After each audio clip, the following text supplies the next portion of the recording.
Today we're making a Thai pineapple hibiscus hot sauce. Our ingredients are Thai chilies for heat, pineapple for sweet and fruity flavor, hibiscus for a floral note, carrot, garlic, and onion to thicken it out and round out the flavor, and dried Dundee cut chilies to add a smoky complexity to the end. So why did we select the raw ingredients that we chose? So carrots are a good source of lactobacillus, important for the lactobacillus fermentation process. And pineapple is a good substrate for the growth of probiotic bacteria such as lactobacillus. A 2.5% salt brine was used in the fermentation process. Lactobacillus has a higher tolerance to salt than some bacteria, allowing it to thrive in this environment. Depending on the strain, it can ferment glucose up to an 8% salt solution and produce lactic acid up to 10% salt solution.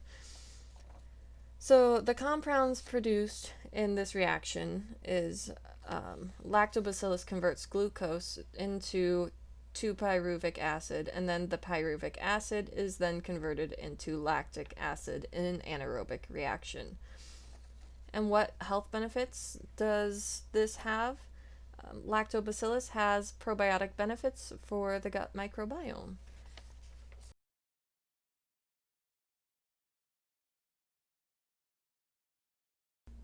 The ingredients were allowed to ferment for 14 days in a dark room temperature environment, during which time there was noticeable bubbling from the CO2 releasing.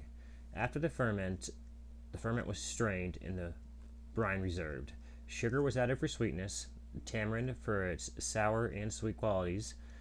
Fish sauce was then added for umami notes.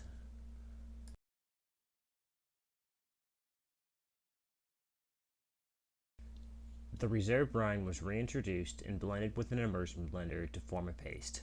This paste was then passed through a fine mesh strainer to create our liquid hot sauce. The hot sauce was then bottled, a dripper top was added, and each bottle was heat sealed.